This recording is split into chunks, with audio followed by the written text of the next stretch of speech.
I made 12 million selling a fruit. How on... Oh, man, let's just watch this. This is Steven. At just 24 years old, he's built over 15 e-commerce businesses. We're just past $12 million in revenue. Today, Justin just ordered my product. In a single day, I think we did around like 250,000. We met up in Bali where Steven lives a semi-retired life, working a few hours a day and spending the rest of his time surfing and traveling. In this video, we go through how he scaled multiple businesses to over 7 figures, the secret to finding $1 million products, and the most common problems that people who get into e-commerce face. You have to be really frugal with your money. The reason a lot of these guys are showing off all these expensive things is because they have something else to sell you. The lifestyle of having Lambos, flexing, spending $1,000 at restaurants, it's not sustainable. If you were to start from scratch right now, what would you do? Man, do I want to give the sauce? It's crazy. It's the sauce, bro. The only way to win is... Wow, watch this from the end, beginning to the end. There's something to learn So here. can you give me a breakdown of all of your companies? How exactly do you make money? Yeah, it's pretty simple. So I run a few businesses. I run a business that sells fruits online. It's called medjewelsdays.com. And we basically just sell dates online, direct to consumer. I have a little facility where we can fulfill the dates straight from the farm and send it straight to the customer. I also have a K-pop jewelry and fashion business where we sell clothes to fans of that niche. And then lastly, we have a accessories brand for cars. And I'm gonna keep that low key because it's a crazy product. Your bio on Instagram says 12 million in e-com, 1 exit. Can you tell me the backstory behind how did you get to the 12 million? Basically, first ever business I ever did was selling fidget spinners. That was when I was in high school. I started by selling it on Reddit and just, like spamming it in all these subreddits. And I got my first sale, and when I heard that Shopify ding, I got addicted to selling stuff on Shopify. That eventually grew to, I think it was like $250,000 in revenue. And that kind of was the gateway drug for me getting into e-commerce. Then moved on to another product. When I was in my first year of college, I sold these figurines, it's like mini anime figurines. And they were wearing Nike sneakers. Tons of copyright, but made a decent amount of money. I had Justin Bieber buy from me. Then he told me that he saw one of my Facebook ads and purchased directly. So that was really cool. From there, I just started building more and more brands, and it cascaded into so many random e-commerce businesses that some stayed, some died out, but over the course of a lifetime, ended up just past $12 million in revenue across all of them. All right, Steven, This is why I love for all the making people these that are already videos, commenting guys. cap on this video, So can you show inspirational. us some back-end stuff from your stores? Yeah, To prove some of these numbers that we're talking about? So this store here, we're almost at $4 million. Around 10% of it came from paid ads. The rest of it actually is organic, so if you can calculate the profit margins, it's a lot higher. So this is one of the stores. Also, just over $1 million in sales, mostly from organic as well. You can see we have a 40% returning customer rate, which is 40. really That's high. solid. That means we barely spend any money on customer acquisition. It's just from repeat customers. This new one right here, we just launched, and it's already at 175,000, doing about like $50,000 a month, but in the upcoming months, we're about to do between $100,000 to $150,000 a month. And there's you at your big age saying, oh, I'm too old, I can't do it. Look at guy who made KFC, Colonel Sanders. He started that when he was old, I believe 65 or something like that, and then became a millionaire. It's never too late. And guess what, my friend? No one's coming to save you. So you gotta do something for yourself. So we've all seen people flex money on social media, but I wanted to know, what does it actually take to succeed with an e-commerce business today? Like, what separates people who are the winners from the losers? Like, how many hours do you have to work a day? How much money do you have to invest? What does it take to actually succeed? I think a big part of it isn't even what it takes or how much work it takes. It's about looking in the right places.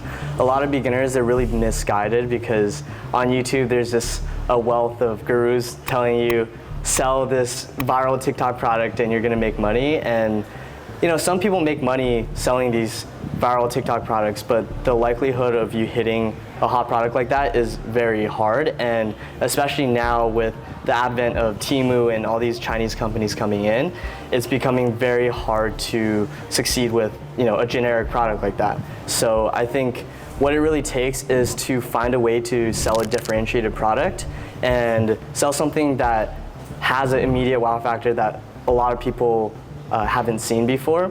And you can't do that with just normal AliExpress products for the most part. You need to make customized products and sell it in a branded way. So white labeling. Okay, we gotta try that again. Branding. That's going in. That's going in.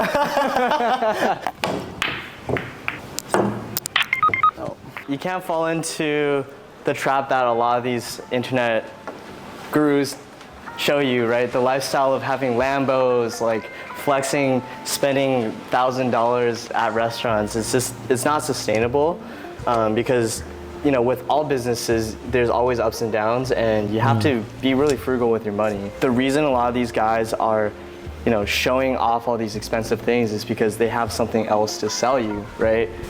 So first, keep your expenses low.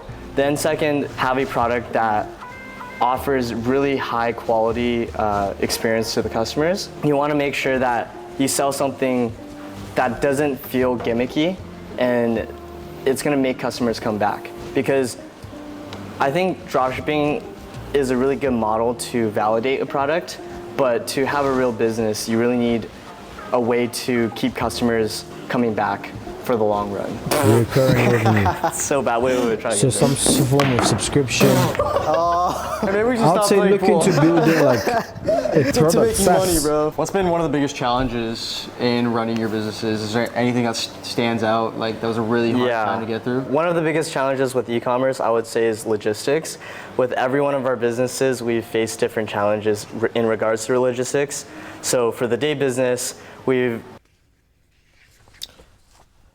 Wow, this is a good video we so have far. certain seasons where the quality of our fruit isn't as Aren't you good, or enjoying we it? can't No? produce as much.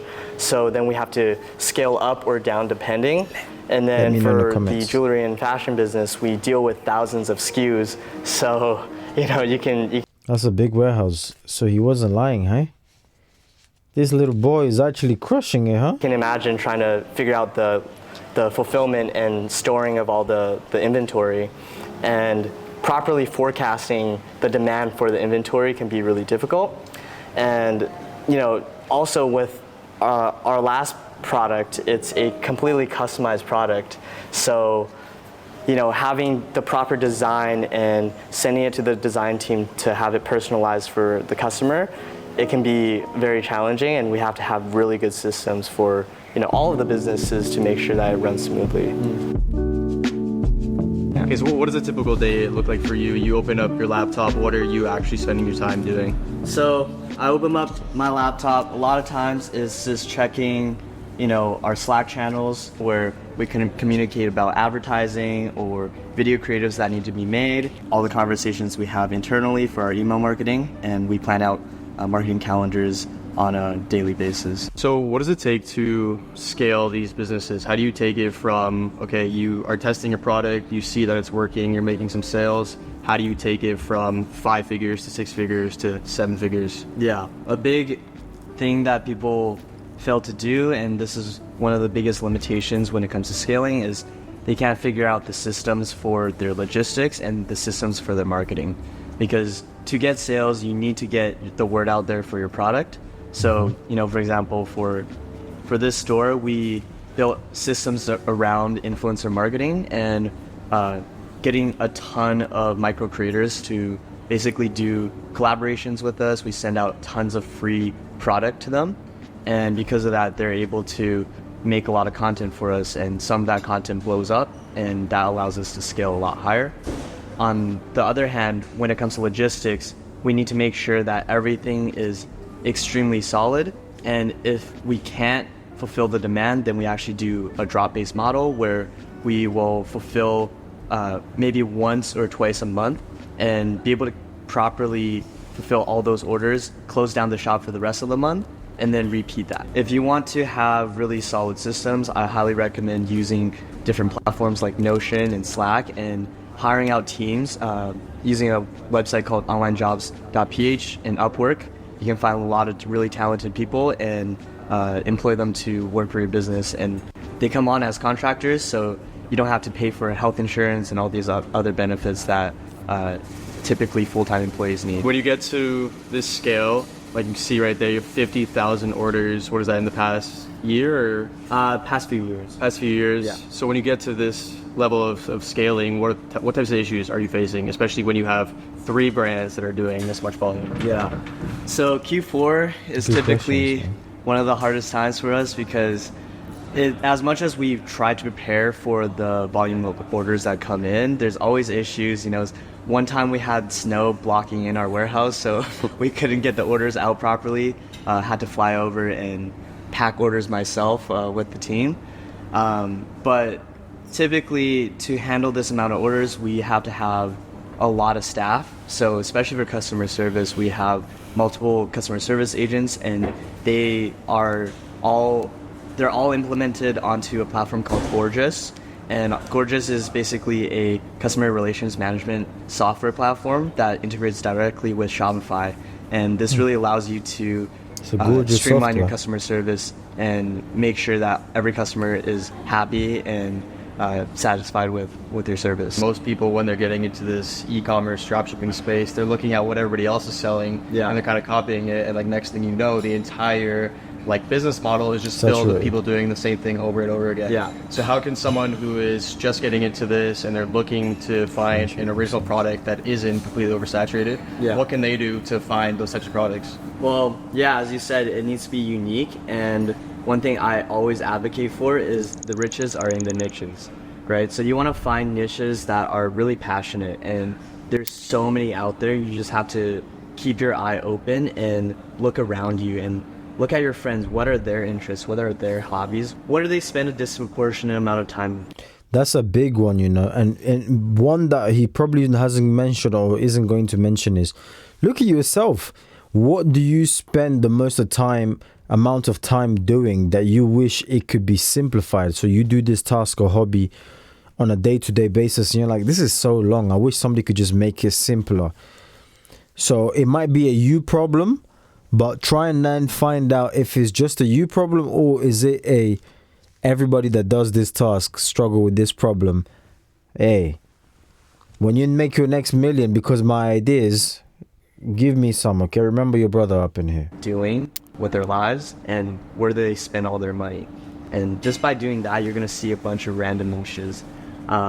And it's always the ones that are really unsexy and nobody really thinks about that actually have a lot of product potential. I would say you have an unfair advantage if you sell stuff in a niche that you're personally passionate in, but it doesn't mean you are restricted to just that niche. I didn't know anything about dates before I started selling them, right? Yeah. It's more about just identifying opportunities within these different niches, right? So what that takes is really understanding your customer and trying to fully get to know them to a level where you know exactly what their problems are and how you can solve those problems with the product. How do you see the future of e-commerce evolving? Yeah, so I think in the future it's going to be really, really difficult, especially with dropshipping, for traditional dropshippers to succeed, because with Temu and all these other Chinese incumbents coming in, it's going to be really hard to compete with them. They're already spending billions of dollars on advertising, which means ad costs are going up and your profits are going to go down. So the only way to win is 2 ways. One way is high lifetime customer value, which means you have to have your customers come back over and over. And to do that, you have to have a good product. It's maybe something that incentivizes recurring subscriptions. Or the other way is to have a very high product price or order value. So you want to aim to sell products that can give you an average order value of over, I would say, $80. That way you can justify rising ad costs on Facebook, TikTok, etc. How much money does... And utilizing ads, upsells as well. Upsells are key. You have to do it. In your checkouts, you need upsells. If not, I was on AliExpress and Temu just to analyze, just to see the buying process.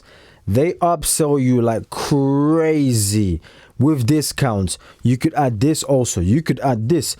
And you end up adding as well. You're like, oh, it's great. Yeah, why not? It makes sense. It's discounted too much. You can justify rising ad costs. They got me not on too Facebook, long ago. TikTok, etc. How much money does somebody need to get started with branded dropshipping? Yeah, luckily, because you don't have to put so much money up front for inventory, anywhere between $3,000 to $5,000 is a pretty good starting base. And in terms of marketing, is it very product specific, whether you go to Facebook or TikTok or Google? Like, how do you decide where to invest the money when it comes to marketing? It's very niche specific, actually. So a lot of times different platforms will serve a different kind of customer. So for example, if you have a older demographic that you're trying to target, then we would launch on Facebook ads. If you have a younger demographic, then TikTok works better. For the Dates Company, who is the target customer? It's pretty funny. Our target customer is actually 73 years old. 73. Yeah, they're 73 and above. Wow. And all female. If you look on our website, we just have thousands of like 5-star reviews from all these grandmas. It's pretty funny. Can you say maybe just a broad profit margins for all of your brands combined? Yeah, so for all the brands combined, we aim for at least 30% net profit margin. How do you feel about TikTok Shop and all these new opportunities popping up? TikTok, I think TikTok Shop is great. The only thing is when you get on there, you don't own the customer. So TikTok will have all the customer information, and it makes it Just like quite Amazon. a bit harder to remarket to those customers. So to build a long-term sustainable brand might be hard, but in the short term, to acquire one-time customers Capital. and make a ton of money, I think it's a great opportunity. What was your biggest day? Biggest day, it was Black Friday. I think it was 2022 of Black Friday, and combined in a single day, I think we did around like 250,000. Yeah, it was pretty crazy. A good time. That is crazy. 200 something K, 200,000 something K in a day. Absolutely. That rhymed. 200 something thousand K in a day. That rhymed. I'm out here spitting some financial bars. So I hope that you're listening to my financial bars and they're entering your brain so that you can listen and go and make money so you can win big and win it insane. If you love this video, show me some love in the comment section. I'm spitting so much flame that you don't even want to mention. I don't know why I went on just... Guys, look. Use TikTok. If you can, create a shop on TikTok and just test it out. Some of you guys are just super afraid of testing things out. I don't know why. You're scared to fail. All my days. You're going to die anyways. Don't you see? Eventually, we're all going to leave this behind. So you might as well try, because on your deathbed, at least you're not going to regret it. Okay. I was riding that side hustle until the wheels fell off. And now it's my time to exit Earth. It is what it is. No regrets. But if you're on your deathbed and you're regretting, regret is the worst thing on earth. So I'll just say go for it, man. Give it a go. What's the worst that can happen? You fail. What's the best that can happen? You succeed. Most people focus on the failure part. I want you to focus on the succeeding part. And remember, nobody is coming to save you except for Christ. Seek first the kingdom of God and rest, and his righteousness, the rest will be added on to you. Comment which video I should check out next. God bless.